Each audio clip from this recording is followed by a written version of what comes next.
And welcome in to a special edition of MIZ-STL on the Loot Information Station. I'm Grant Salzman, joined by Kylie Hansen in studio. And we have Brendan Schaefer on the line with Hannah Barton as well.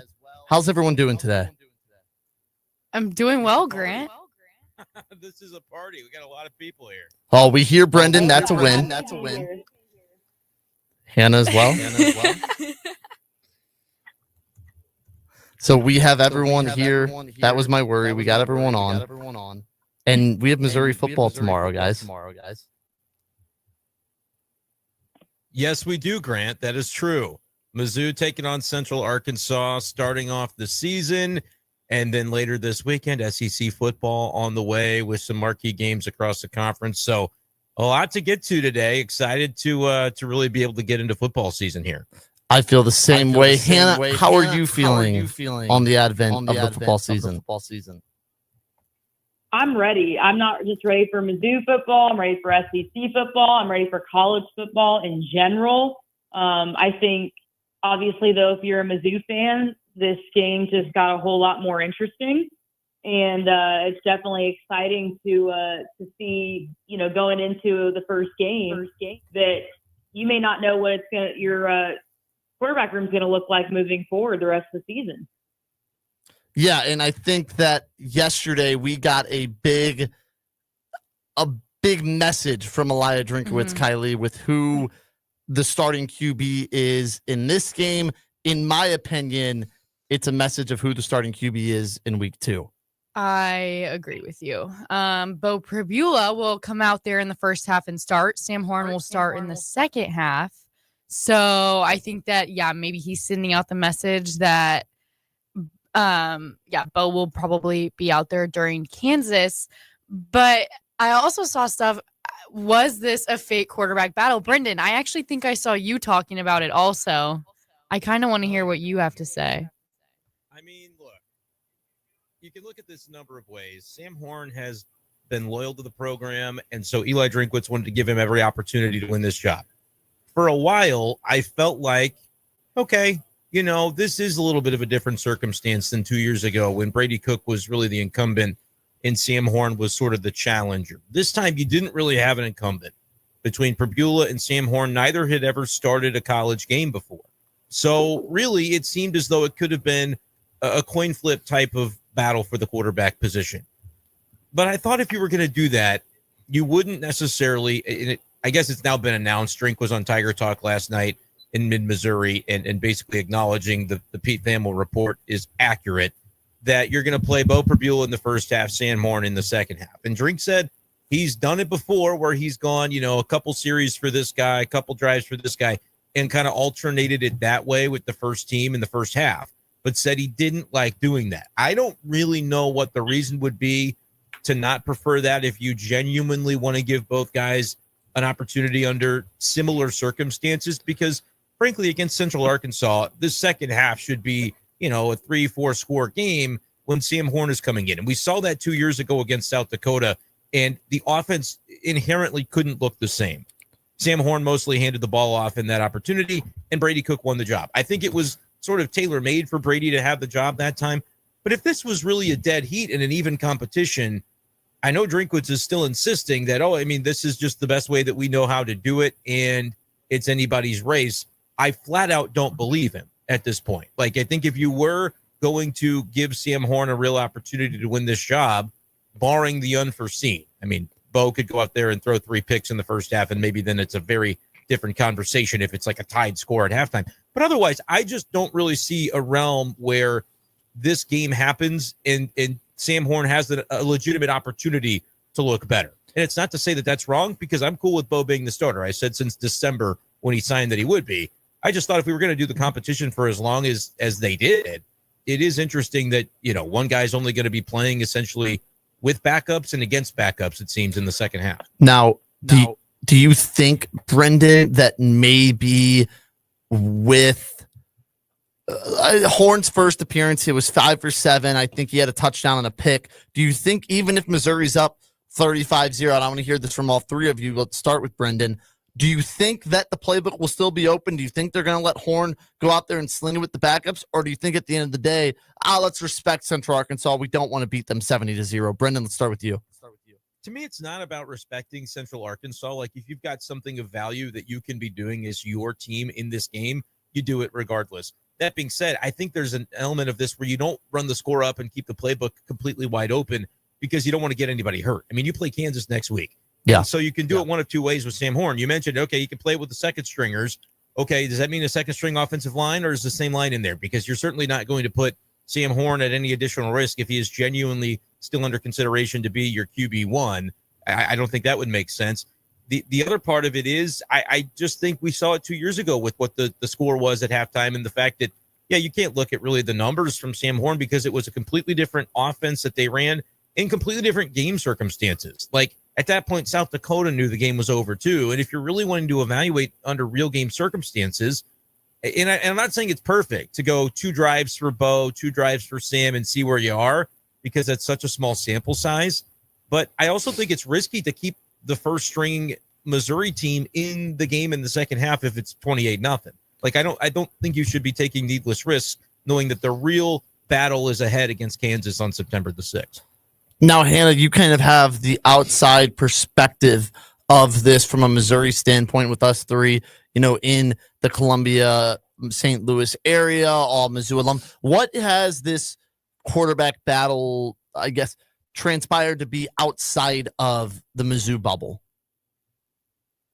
Yeah, I think, if you're looking at it from just an SEC football perspective, an SEC football fan perspective, it's one of a couple different schools that are in a situation where they are considered to have a legitimate shot at being one of these teams in the upper tier of the SEC. And one of the biggest question marks is, what is the quarterback situation? I think especially anyone who follows SEC football knows that, Brady Cook was Mizzou's guy, and he was someone that not only was he, their starting quarterback, but he was a leader.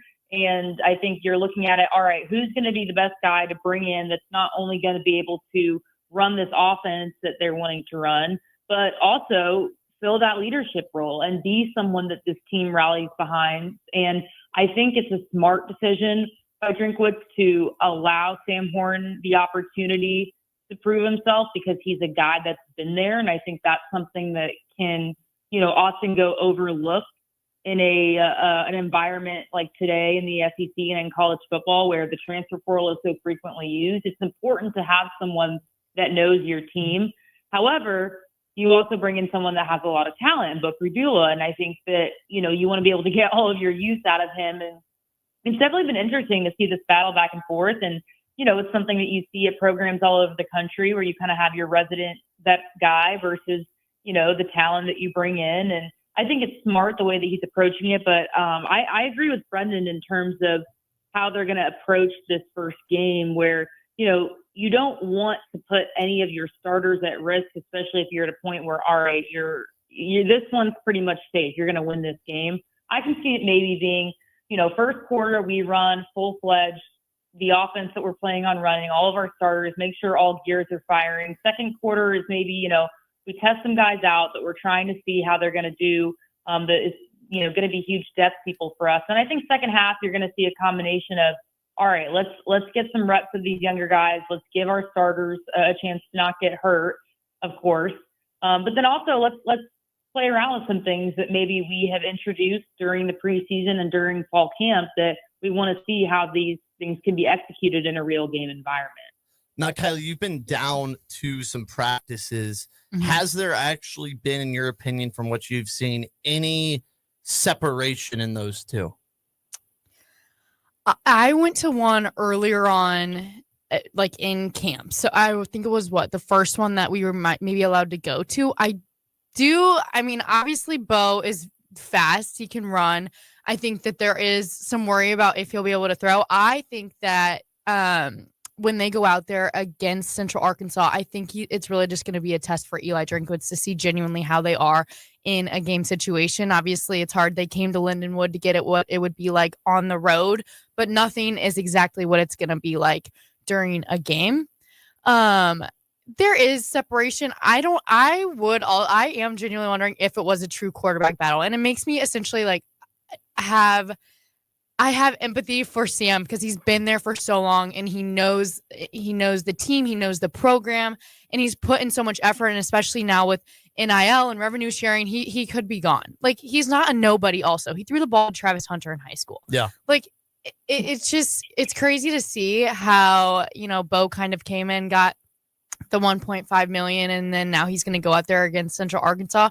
I just feel bad for Sam, and I hope that he gets out there and can perform well and can do well, just for I think everyone wants to see that, honestly. And I think that if he does do that, then it will show that maybe it was a true quarterback battle.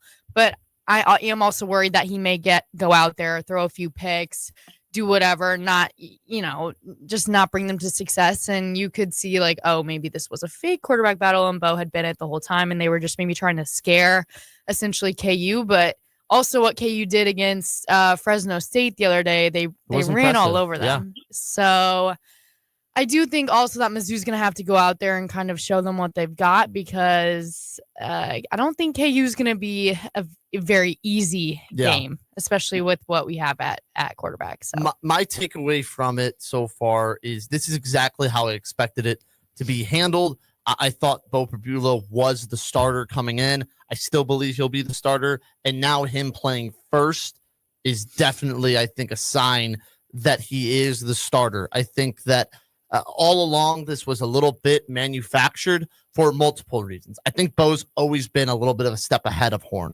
I think that it's already decided. Because I don't expect, and what Brendan said earlier, unless there's catastrophe, unless something very bad happens, Bo Pribula will start against Kansas. But I think there's a couple of reasons. One, in the recruitment now, you can say, look, we give guys chances. Sam Horn had 3 months to prove himself, and he didn't. That sucks for Sam Horn. We brought a guy in to compete, but he didn't win it. Where in reality, I think it was Bo's the starter, but we're going to give Horn a chance. Horn would have had to do a lot more than he did, I think, at the end of the day, to be the guy. I also, and Brendan, I want to get to you on this. There was a lot of worry about what if we bench Pribula? We waste $1.5 million. But in a recent Washington Post article about Sam Horn, it was revealed that he is making well into the 7 figures in NIL money. I find it interesting either way, whether you look at it, well, he's making that because of baseball, he's making that because of football. It's still a 7-figure guy sitting on the bench. Yeah, I haven't seen that story, but that's not a surprise. I mean, hearing numbers like that doesn't shock me, because Sam Horn was a blue chip prospect. As Kylie mentioned, throwing the ball to Travis Hunter in high school, he was a touted prospect for both football and baseball. Is the baseball aspect of it a little bit maybe a factor for the NIL? Maybe originally, but baseball, when you see the breakdown, it is going to be about football and football only, and then men's basketball, and then everything else. Football is what's driving this conversation. And what do you think about, other Bryce Underwood and different numbers that get thrown out for quarterbacks in this current NIL cycle? Some big numbers absolutely being thrown out there. You got to have a backup in the modern college football. I mean, Drew Pine was serviceable at best in the Oklahoma game, and that was able to be enough. But I think if you were approaching this season going, we gave Bo the money, that's the only guy we need, don't need a backup that can play. That's not true. I mean, we saw that last year with how many different times Brady Cook had to leave games, and the times that Drew Pine had to come in under duress didn't go well. Auburn was going off the rails until Brady comes back from the hospital. Alabama went off the rails because even though outside we were going, who's it going to be this week? Is Brady going to be able to play? I think in the building they knew he would. The problem was he hurt his hand during the game and got a completely separate injury. Drew Pine wasn't ready to come into that environment in Tuscaloosa, and the rest is history. So you definitely know the value of the backup quarterback. So I don't agree with people that say, well, if you knew you're paying Bo, why would you pay Bo if you really were going to give Sam a legit chance? No, Sam is making money too. And not just from the Dodgers. This is a guy that was getting NIL 100%. And I think that's okay to be paying multiple quarterbacks, because that is the competition that you need to really determine. You can't know necessarily till a guy gets on campus and works with your team that he's going to be the guy. And it's too big of a position. It's too important of a role to just pin on, well, we paid him a lot of money. So Yeah, both guys would be making money. I think Bo was paid what he was paid, which has been reported to be, well over $1 million on the contract, whether that's for 2 years or whatever the case, because they thought he could be the guy that could lead the program forward. But having like a healthy competition is what you need at the most important position in sports in the biggest league in college athletics. So I have no problem with the way that it has been handled. And by the way, I think it's important, even though I don't necessarily believe every word out of Drinkwitz's mouth regarding this competition, I think it's important, and he's a master of PR when it comes to these sorts of things. It's important that he never winks to the audience. He never lets them in on that, yeah, this was just pretend. Still from 2 years ago, he would say, Brady was the guy and Sam really was going to have to outperform him. But he pays respect to what that competition was, because to your point, Grant, recruits are going to hear that down the line. You don't think Matt Zollers is watching this competition going, oh, man, I mean, they paid Bo how much they paid Bo, but, it's Sam's still getting an opportunity here, and he's even going to get to play a half of football, right? Like Matt Zollers, I think, is seeing this go on and go, you know what, next year, there's nothing to say that I can't beat out whoever's here if I stay. And why wouldn't you want that additional competition at the most important position in sports? So I think, Grant, you were spot on with a lot of that analysis. Do I believe it was 100% a 50-50 even split the way that it was portrayed throughout much of camp? I don't, and I never really did. But I also think that Drinkwitz does it that way for a reason, and I think it has value. Yeah, I agree with that. I think that the way it's happened is all perfectly planned out. I think that Drinkowitz has planned this to a T, and I think it's successful because it has everybody believing that this was a true battle. I personally I don't want to say I've seen through it, because I'm still not 100% sure Perbula is going to start versus Kansas, which I guess is successful from Drink still, but I've always had that inkling that it would be Bo. I want to, and this will take us to the break here, and when we get back, we'll talk more about Mizzou versus Central Arkansas, what we want to see, but a big topic of discussion has been Missouri's 3 permanent opponents in the SEC. I think we all can agree Arkansas is probably a lock. Arkansas fans have acted like they're upset about it. They don't want to play Mizzou. Whatever. That's a discussion for another time. I personally thought the other 3 were going to be 2 of South Carolina, Oklahoma, and South Carolina, Oklahoma, or Vandy. 2 of those. But there was a report from 247 Sports today that it was rumored that one of Missouri's 3 permanent opponents would be Brendan's favorite team in the SEC, Texas A&M. Now, Brendan, I want to get your opinion, but let's save the best for last. Let's start with Hannah here. Hannah, what would that make a Missouri A&M kind of rivalry that the SEC tried to push at the very beginning of these teams playing every year?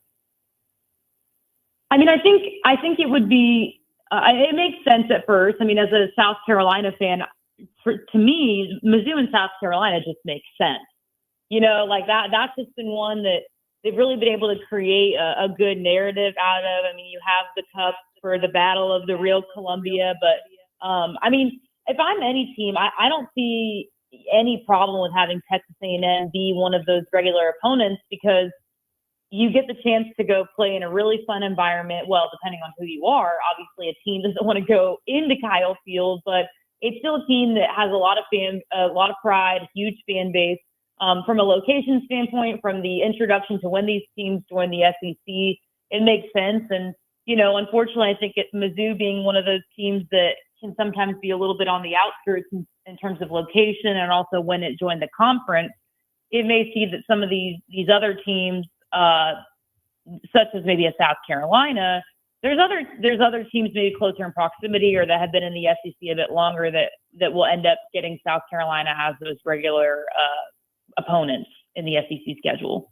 Kylie, who would you want to see the 3 be? I would love for it to not be Texas A&M. I was there, what was it, last year? I think, last season when they went there and got killed, and Luther Burden shut down. Like, everyone just kind of like forgot how to play football, and it was really bad. And Kyle Field is huge. It is so loud. It is. I feel like, I mean, every other year it will be an automatic loss for Mizzou when they go there. I genuinely Yeah. think that they will lose every time in Kyle Field. Like they literally had no chance, and it was just so bad. I mean, they went in anticipated they were going to do well. We were going to do a live shot after the game because, hey, like I can't remember. Mizzou was good. Like they were decent. They were doing well. I don't remember what they were coming off of, but I know people were excited for this game, and they went in there and crapped the bed. I do not want it to be Texas A&M just because of their atmosphere is like insane. It's nothing I've ever seen before. And I don't mind the South Carolina because two Columbia schools. I would like to see it be Vanderbilt though, because I think that would travel well for Mizzou. I think that fans would go there. It's in Nashville. It's a fun city. It's a good time, and I think that it would be a good little rivalry. But I mean, yeah, I guess we'll see. That's my take on Texas A&M. I'd rather not be them just because I don't think they'll do very well. Now, Brendan, I've set the stage for you. Your opinion on Texas A&M and Mizzou. Well, and I do make fun of College Station as a town. It's just there's nothing there. They've got one restaurant, and it's open at least, but the other ones aren't. Anytime you're there, it could be a Saturday, middle of the day, and they got one restaurant open. It's a good restaurant, but that's what I got. Kylie's right though. I was at that game. I remember walking through like the kind of the ramps to get to our seats in the Mizzou section in the end of the end zone, and hearing all the A&M fans talking about the quarterback, and they're like, they see a tweet like, "Oh yeah, it's going to be Wegman," and I'm like, Drink seemed pretty confident it was going to be Marcel Reed. What are we in for here? And we found out what we were in for. So I do think that they could perform better at Kyle Field in the future. This is going to be very interesting to see this year at Auburn. Like they took that Lindenwood trip during camp because they know their first road game isn't until the 7th game of the season or whatever. And they know that last year they crapped the bed on the road. And Drink, I think, is going to take that personally to make sure he's got the guys better prepared. So while I understand Kylie has a correct point that it's a much more difficult environment to go into than a lot of places, and to do it every other year would be tough. I wouldn't necessarily fear it. Like South Carolina is a tough place to go into, but that is actually my preference for the third one. But Grant, cite this report again. I haven't seen. I got to dig into this. Who were the 3 that they said that would be proposed from Mizzou? So it doesn't say the 3. It just says that A&M is rumored to be one of them. I said that what I've seen is some of the heavily rumored ones are Vandy, Carolina, Arkansas, and Oklahoma. Yeah, I figured it would be Arkansas and Oklahoma as locks. And then it would be like, all right, if you were really struggling to figure it out for Mizzou, you could find, like, okay, well, Texas and A&M both used to be in the Big 12. Pair them with that. I think South Carolina would be a great fit. I believe I saw it reported at one point that Mizzou athletics wanted Vanderbilt the first time this came up as a possibility, whether that was a couple of years ago. Now, obviously, competitively, that's an advantage because that's not as difficult of an environment to go into. I want to see Mizzou entrenched in the SEC a little bit more, though. So South Carolina would be my pick to go along with OU and Arkansas if I had my way. Now, I know that I think it was Kylie who said how much Mizzou will struggle at Kyle Field. Taking out when Missouri would play some games against A&M in non-conference. Since they started playing in the Big 12 in 1998, they played 8 times at Kyle Field across the Big 12 and the SEC. And they're 4-4 in those 8 meetings. It's not terrible, Kylie. That's not bad. I didn't know that. Yeah, so there's a lot to be made of those 3 permanent opponents. But let's go to a quick break here on the Lou Information Station. You can watch us live and on demand at louinfo.com, on Lou Info on YouTube. We come back, we're going to talk about maybe what we want to see from this running back room against Central Arkansas. We'll go maybe big picture with the Missouri season and what a success would be for Missouri against the Central Arkansas Bears tomorrow at 6:30 p.m. in Furrow Field. This is MIZ-STL, and we will be right back. And Gordon, it's the hottest happy hour in STL radio. A high energy,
kind of an ugly game. You think of Middle Tennessee State, where Mizzou won by, what was that, 5-6 points a few years ago.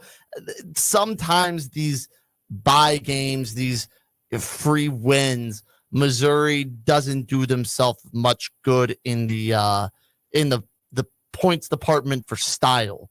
So I want to hear score prediction and what is a successful outing. Let's start with you, Brendan. I think a successful outing would be to have a quarterback emerge that's clear, obviously the guy. And like the preference would be for that to be Bo Pribula, because that's the guy that you went out and got this past off season. He's the one that you've chosen to start the game. I mean, for Bo to throw a couple interceptions and then Sam Horn to light it up in the second half, I don't know if that would be bad per se, because maybe it would tell you that Sam does deserve the job. But I think the design of the team is preferable for Bo to look great, be great, because he can use his legs, as we mentioned earlier. And I think as we'll get into with talking about this running back room, Ahmad Hardy has a chance to be the best player on the team. Yes. I think he has a chance to be a legitimate star if he's healthy and they can use him right in this zone scheme where he has just been a beast after, yards after first touch, missed tackle rate, all of those things. He was unbelievable at last year at Louisiana Monroe. And so you bring him in, you have a reworked offensive line, but one that you think you have some real confidence in, and then a quarterback who can move as well. I think Brady Cook, in the injuries last year with the ankle were part of it, but Brady Cook was used in short yardage primarily when he would run the football last year. Or they'd run the stupid fake lateral. There's whoa. There's nothing stupid about it. That play was undefeated. Like it got stopped once. It got stopped once. I don't. Which game was that? Because it seemed like it was. I believe they tried to run it in Oklahoma without Cook, and they tried to do it. Yeah, they tried to do it on the Wildcat. I think it was Nate Noel who fake pitched it, and he got lit up. Brady, something about his eyes, the defense completely. I mean, they have no chance to stop it. I think if Brady Cook had gotten a chance to run that play with the Jets, he'd probably be on the 53, but they didn't give him a chance, and so they cut him. I think Bo Pribula will be more of a runner in the open field via designed running plays. Because if you tell me that, hey, we're handing this ball off, we're blocking to run the ball, and I'm going to hold the ball as Bo Pribula, or I'm going to give it to Ahmad Hardy. Good luck, defense. I think that can be some bread and butter for this offense. So I want it to be Bo Pribula. I think he fits the scheme. I think like a run the ball, play good defense type of vibe is what Mizzou can really use successfully this year. I think both quarterbacks will look good. I think Sam Horn will get to throw the ball a little bit more than he did in 2023's opener, as sort of respect to him, if anything else, because that does kind of add legitimacy to what this competition was. I think Mizzou rolls. I think the offense will have some hiccups because nothing's going to be perfect in game one. But I think you mentioned South Dakota. It was 35-10 in that game. I think South Dakota ended up with a late touchdown. It was kind of out of the game was always over. Give me Mizzou scoring more points than that this year. I'll go 41. Don't ask me how they get there. 41-6, Mizzou. And that would not cover the spread for this game, which is 36. It's huge. Yeah. There's a realm in which Drink, just to shut everybody up, goes, both quarterbacks are going to play. They're both going to open it up, and we're going to win 70-3. Well, that would be fun. Last year, Missouri covered the spread against Murray State with a touchdown with about 10 seconds left in the game. My goat, Eli Drinkwitz. There we go. Hannah, what about you from your perspective? What would you see from Missouri and say, okay, this team might have it a little bit more than a lot of people are giving them credit for? I think agreeing with Brendan, definitely a quarterback emerges. That's always something you want to see. You end that game and you're like, all right, we feel good about Bo. This is our guy. He was worth it. We're locked in with him. I think any team, first game of the season, if you can see an offensive line that looks like they're able to protect the quarterback, help the run game happen, I mean, that to me is always a sigh of relief for a fan base, is if you can feel good about your offensive line. And like pretty much every team in the SEC and in college football, except for the few that maybe, are having a great lucky year where they return all of their offensive linemen, or their offensive line looks not pretty Oklahoma. much the same. Yeah. You always want to have, feeling good about your offensive line. So I think a strong offensive line, a quarterback emerging. I think on the defense, you want to see just a dominant defense. I think a win would be holding Central Arkansas to maybe a field goal. Would be considered all right, we're feeling really good about this defense. But that also depends on how long they decide to play starters, how long they decide to keep certain guys in the game. What they So to show. me, that's a win. That's a win for Missouri. And I would be looking at I like that. One as a Missouri fan saying I feel pretty good. And then as a non-Missouri fan saying, okay, I'm a little bit nervous for whenever that date with South Carolina rolls around. As a Gamecock fan personally. But Final Four predictions. I'm thinking that Central Arkansas, I think they're at least going to get a field goal. And then I think depending on how things go late in the game, they may get a touchdown in there. So I think Mizzou, they're gonna run it up a decent amount, but I think they're going to want to see each quarterback work. I'm going 42-10 as my final score prediction for this Mizzou Central Arkansas game. Kylie?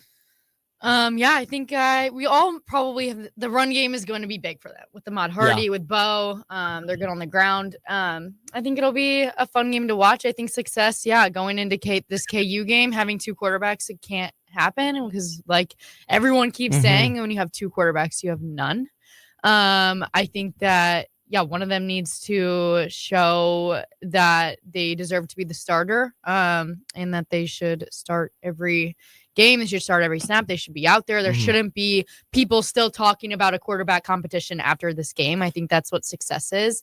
And I think that Missouri is going to run all over them. I agree with Hannah though. It depends on what they show, who they bring in, who they take out, kind of if they switch up people on the offensive line to see, who should really be out there. I think it'll be 45-3. I don't think they'll give up a touchdown against Central Arkansas. I think that I want to see the defense fly around, especially in the first half. Those are your starters. Those are your rotational guys. First half, I want to see the defense fly around. Obviously, the blitzes will be very vanilla. The defense will probably be just in your base the whole time. That's what's hard about these games is they're not going to show anything. They're also not going to show much on offense. I would be shocked if Hardy has more than 10 touches. I would say 12, probably the max. Because if he's going to be your workhorse, touching the ball 25 times a game, maybe, you're definitely not going to wear him down here. I also think you're not going to maybe 3 to 4 design runs for Bo, if that. Yeah, you won't see that a lot. I don't think so. Part of the offense. And that's something that I think you might be watching. There's a little something missing in this because versus Kansas, they might unleash Bo. I could see him in a normal game getting 8 to 10 carries, depending on the game, which is what I think needs to happen, especially inside the red zone. It should be heavily Bo Perbula. And I just think that that's not quite what they're going to do against Kansas. So I think the real studs on the ground between Hardy and Perbula will be limited for the safety of their health. And you don't want to add touches that then by the Alabama game, the Mississippi State game, the A&M game late in the season are then hurting their bodies later. They run it up a little bit. I'll go 60-10 Missouri. Oh, wow. I think I like that how you said, hey, vanilla offense, 60 points. Vanilla offense, but I think airing it out offense still. And I think the foot will never come off the pedal because I think they're going to continue to throw with Horn, like to Brendan's point. Give Central Arkansas a shot. I hope they let Josh Manning and Marquise Johnson practice out there a little bit. I want to see them catch. Throw it deep. Yeah. Because I think we know what we have in Coleman. I think Manning and Johnson were used as deep ball threats last year. And one of them, and probably Marquise Johnson, needs to turn into a receiver that can do it all. Yeah. Honestly, though, Johnson last year, his yards per reception were down because he did start to do some stuff closer to the line of scrimmage. 2 years ago, he certainly was that deep ball guy. I want to see that freshman Alubade. I want to see him get some run in this game as well because he was lighting it up in camp. And I don't know if he's going to play for real for this team. You can never really project it with a true freshman, but he's another guy I want to see. And to your point about the run game, I do feel like you kind of keep Ahmad Hardy in a little bit of let this be like a light scrimmage for him because you want to make sure he is fresh, healthy, and like that to me is the biggest key of the season. Of all the players that I don't want to see get hurt, even maybe more so than quarterback, it's no slight on Jamal Roberts, but I feel like Jamal Roberts is a guy they trust to come in. He'll be like a third down back a lot of the times. He'll play a lot against Central Arkansas, I imagine, because they appreciate his contributions. But I think as the season wears on, you're going to want more and more of Ahmad Hardy. And so there is no sense in getting him turning an ankle or something against UCA. I would keep it pretty vanilla when it comes to his involvement. And yeah, get out of this thing healthy. That's really the main thing above all else is don't let any of your key guys end up banged up when they don't need to be. Here's what I'll say. I think there's a real non-zero chance that Cody Schrader's single season rushing record is in jeopardy. I think okay, it's like 1,600 yards. Yes. Go ahead, Grant. I think that if this team is to succeed, it needs to be built like 2023's offense. I don't know. I still don't know how good of a quarterback Brady Cook actually is. And this is not I'm not trying to throw Brady Cook under the bus, but what Cook was able to do in 2023 behind a really good running game with Schrader, behind a really good run game with his legs, he didn't have to throw the ball that much. And when he did, it was perfect. But it also helped that the defense then had to put 7 guys in the box, and Cook could just sling it to his first read a lot of times. And, throwing to Luther Burden and Theo Weiss didn't hurt. But just he was able to get his guys the football because the defense was so distracted by the run, and he was able to do it very well. The key point of this is from the 2023 game against South Carolina. Cody Schrader and Missouri won this game 34-12. They dominated. But Cody Schrader had 26 carries for 150-something yards, 2 touchdowns. Brady Cook's stat line, 15 for 15, 205 yards, and a touchdown. Yeah. He only had to throw the ball 15 times. He didn't have an incomplete pass, and they were still able to put up 34 points. You don't normally see that. So the running game that could be that strong could lead to the defense being unbelievable because we saw 2024's defense take a little dip compared to 2023's.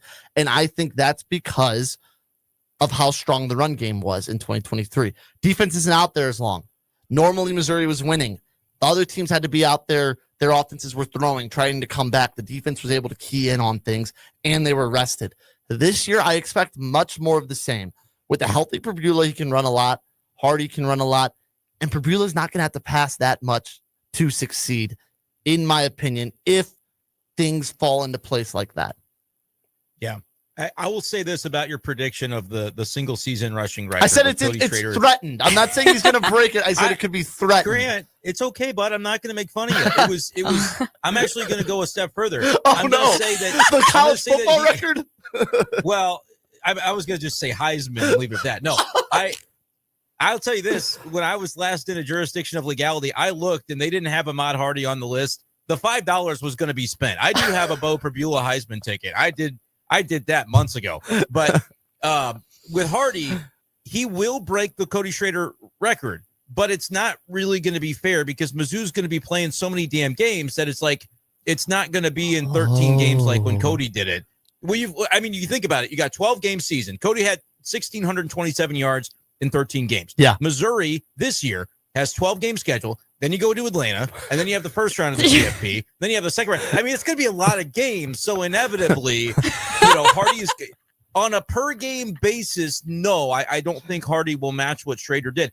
But yeah, he'll eclipse the total. But in fairness, he'll have played several additional games. Well, Brendan, I think you're kind of teasing your record prediction. You have Missouri in the CFP. What is their record and where's their losses at? I've got 11-1 as the record this year. Close your ears, Hannah. You're not going to like this part. And honestly, Hannah knows we've talked about this South Carolina game. It's the most important game for both teams. Mm-hmm. I view it for Missouri as like, okay, are you a team that's going to win 7 or 8, or are you a team that can make a run to the CFP? It's 3 levels. Level 1 is the Kansas game. If you pass that level, you get to go on to the South Carolina game with me still believing you have CFP opportunities. You have to beat South Carolina to then continue that. And then you get Alabama. And look, that's the one that you can conceivably afford to lose. If you're 5-1 after the first 6, it's still possible to make a run to the CFP. The one that scares me the most after that is Oklahoma. I will admit it. on the road against a team that is much improved offensively. And I mean, they were pathetic offensively last year. Now they've got a new quarterback, the same OC that had him at Washington State. So on paper, that's one that, like, I'll say it. I'm wearing the blinders. I'm wearing the Mizzou blinders if I say they're going to win that game at OU. I'm saying it anyway. 11-1 is the predicted record, and that very well could be enough to get to Atlanta. But it's going to depend on what some of the teams that you don't face do. Like, what does Florida do? What does LSU do? Georgia, Texas. I know I'm delusional, but you know what? It's better than being delusional in the other direction. So I'm just going to keep it positive this year. What's up, Cam? And so that's the way we're going to play it. 11-1. YouTube Hannah, chat. you can do your prediction. I'll mute my earphone so I don't hear it.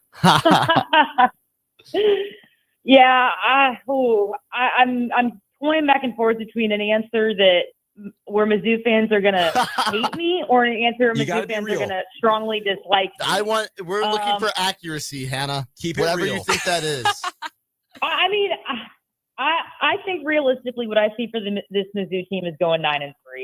I think that's a pretty solid answer, and of course, South Carolina is going to be a loss for them, in my opinion. Oh yeah.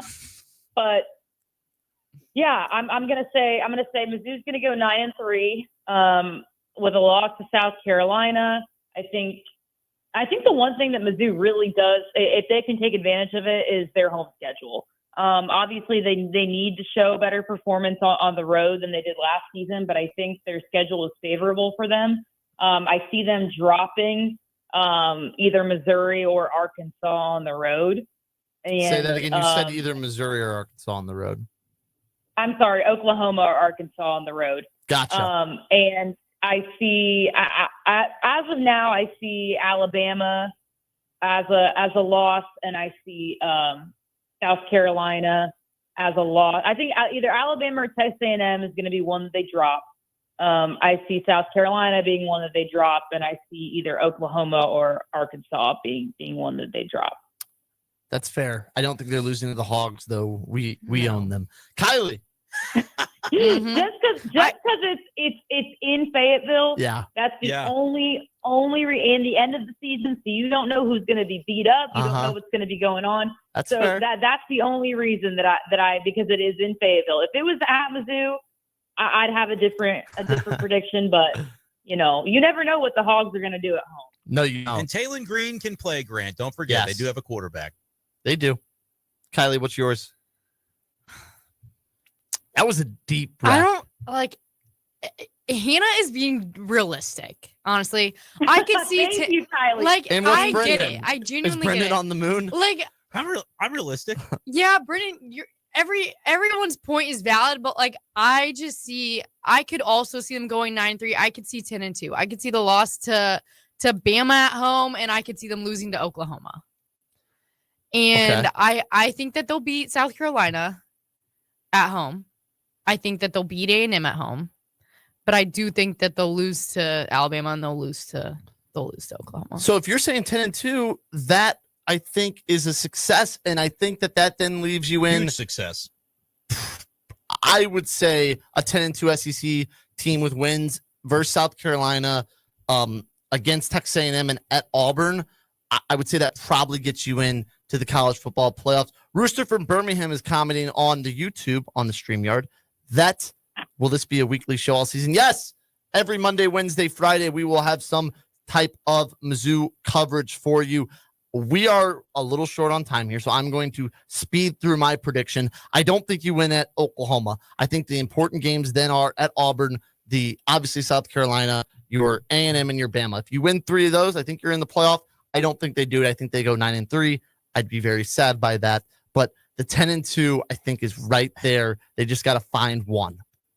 By the way, to wrap, 9-3 would be still a very successful season. When you're changing quarterbacks, offensive lines, your whole offense, if Drinkwitz can pull off 9-3 under a transition year, really, that tells you the new standard at Mizzou. So that would still be significant. I don't want to try to just be pie in the sky with everything. I agree with that. It's still a 9-3, and we're a little disappointed because it was 9-3 and you didn't win 10 games and make the playoff. So every Monday it will be myself and Vic Faust here. Every Wednesday, it'll be us four, Hannah Barton, Kylie Hansen, Brendan Schaefer. And then on Fridays, Brendan Schaefer and I will talk a little bit about Missouri college football from more of a gambling perspective here on MIZ-STL and the Loot Information Station. So we are done for now. Up next, Charlie Tuna and the posse here on the Loot Information Station, KLIS 590. You've been strong for everyone else, but let me ask you, who is strong for you? I am Jennifer Bardot, radio personality, author, and publisher, and the founder of Grit Association, which